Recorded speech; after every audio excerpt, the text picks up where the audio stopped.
On y va pour la première lecture analytique de cette séquence numéro 8 sur le féminisme au théâtre. Je vous propose un des dramaturges, du grec créateur d'action, c'est le mot qui désigne l'auteur de théâtre.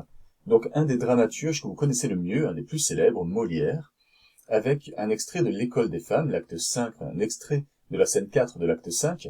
Je signale au passage que les numéros des actes sont généralement écrits en chiffres romains, tandis que les numéros des scènes sont écrits en chiffres arabes. C'est le code habituel de présentation, même s'il n'est pas forcément obligatoire. Alors, l'École des femmes de Molière présente un personnage masculin, Arnolphe, qui est un homme d'âge mûr, donc après la quarantaine d'années, qui a décidé de se marier, mais qui est hanté, obsédé par l'idée d'être trompé par sa femme.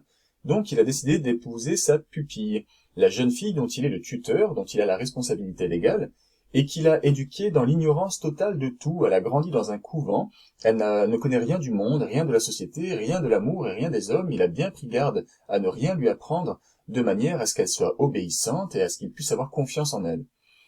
Cette jeune fille s'appelle Agnès. Mais naturellement, vous en doutez bien, dès que Agnès va entrer dans le monde pour rejoindre Arnolphe, elle va rencontrer un jeune homme du nom de Horace, dont elle va progressivement tomber amoureuse. Dans l'extrait que je vous propose, Arnolphe a pris connaissance des contacts qu'il y a eu entre sa petite protégée, Agnès, qu'il a l'intention d'épouser, et Arnolphe. Donc vous allez assister à ce dialogue qu'il y a entre les deux personnages.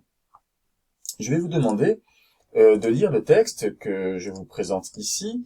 Donc voilà, il fait une page entière, donc texte entre deux personnages uniquement, Arnolphe et Agnès. Arnolphe qui demande des explications donc à Agnès sur la relation qu'elle a avec ce jeune homme, Horace.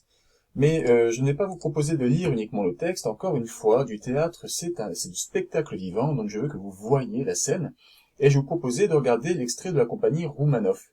Donc ne dépassez pas l'extrait qui est à l'étude, hein, donc vous allez jusqu'à 34 minutes 41 secondes. Donc vous cliquez sur le lien et puis vous regardez ces 2 minutes environ d'extrait de la pièce de théâtre, dont vous avez ici un aperçu. Donc ici vous avez le personnage d'Agnès et le personnage d'Arnolphe qui dialoguent. Alors je vais vous demander vraiment de vous inspirer de la façon dont vous percevez le jeu des acteurs pour chercher à définir dans ce texte et donc dans cet extrait de spectacle 3 mouvements, 3 étapes dans la progression du texte. Voilà, n'hésitez pas à vous appuyer sur le jeu des acteurs, leur expression, leur façon de parler, le changement de ton, l'évolution du dialogue et des sentiments qu'ils semblent ressentir. Donc je vais vous demander de poser, de définir 3 étapes différentes dans la progression de ce dialogue. Alors je fais une petite parenthèse à l'intention des élèves qui se destinent au lycée général, puisque si je vous propose de réfléchir en termes de mouvement, d'étapes, de progression du texte, c'est parce que c'est comme ça que vous allez travailler pour le bac. La première partie de l'épreuve anticipée de français pour le bac général et technologique, pour l'épreuve orale, donc, consiste en effet à une analyse de texte qui va devoir être réalisée de façon linéaire. Vous voyez, c'est expliqué ici. Le candidat propose une explication linéaire d'un passage. Alors, ça veut dire quoi, linéaire? Ça veut dire quelque chose qui va suivre la progression du texte, ligne par ligne.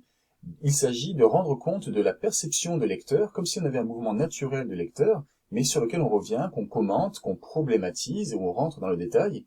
J'attire votre attention d'ailleurs que sur cette première partie d'épreuve orale, donc qui est sur 12 points, on a 2 points qui sont accordés à la lecture à voix haute. Une lecture qui est censée être juste, pertinente et expressive. Je vous rappelle qu'on a travaillé cela assez récemment, et que j'ai bien insisté sur cette importance de rendre la lecture vivante. Il ne faut pas hésiter à le faire, alors là encore plus quand on est face à du théâtre. Mais vous voyez que même au bac, ça va compter pour 2 points sur 20, ce qui est loin d'être négligeable. Autre remarque, la question de grammaire. Je vous rappelle que la grammaire a fait son retour à l'épreuve du bac de français, et donc à l'oral, on a une question sur 2 points, qui fera appel à l'analyse syntaxique d'une courte phrase ou d'une partie de phrase. Donc là aussi, vous voyez, tout ce qu'on est en train de voir, là, sur le rappel de la construction syntaxique, etc., rentre en compte et a son intérêt. Alors rassurez-vous, je ne vais pas vous demander de produire un exercice d'un niveau bac, mais c'était pour vous donner un petit peu, mettre en perspective ce qu'on est en train de faire actuellement et ce que vous serez amené à faire dans les années qui viennent. Alors habituellement, après avoir lu le texte et avoir dégagé ses grands mouvements, sa progression, on cherche à répondre à la question qui est soulevée, à susciter une interrogation, à soulever une interrogation, à celle que je vous propose, c'est moi qui vous la donne, je ne vous demande pas de la chercher tout seul. C'est comment le personnage d'Agnès est-il poussé à avoir des revendications féministes. Donc des revendications, c'est des exigences, elle va adopter une posture féministe, elle va parler de sa liberté, de sa condition. Alors, qu'est-ce qui, dans le dialogue, pousse le personnage d'Agnès à se révolter ainsi? C'est donc la question que je vous pose, et je vais vous proposer de présenter cela non pas sous la forme de carte mentale, je pense que ce ne serait pas adapté à l'exercice, mais voilà, de dégager les 3 mouvements. Donc vous précisez les lignes. Alors vous écrivez premier passage, vous soulignez ligne temps à ligne temps, et derrière vous me dites, eh bien comme d'habitude, ce que vous avez compris, la justification, la citation qui le prouve, et une remarque technique si vous avez une remarque à faire. Je vous propose de respecter le code couleur habituel, histoire de bien voir si vous avez pu équilibrer les remarques et de faire quelque chose de complet. Et donc voilà, vous faites 3, 4, 2 remarques, j'en sais rien, ce qui vous vient. Encore une fois, faites du mieux que vous pouvez. Derrière, il y aura un corrigé à consulter, vous le savez bien. Et donc voilà, une fois que vous avez fini le premier passage que vous avez défini, vous notez pareil pour le deuxième et pareil pour le troisième. Alors dans l'hypothèse que vous bloquiez, parce que vous n'arrivez pas à dégager 3 mouvements, c'est pas facile, c'est dur pour vous, même en vous appuyant sur l'extrait de la compagnie Romanov avec la mise en scène, eh bien regardez le début du corrigé de la vidéo suivante. Comme ça, j'indiquerai les 3 mouvements que moi-même je place et vous essayez de réfléchir par vous-même en appuyant sur pause. Donc, je récapitule, vous présentez votre copie, lecture analytique numéro 1, le titre de l'œuvre, le passage, etc.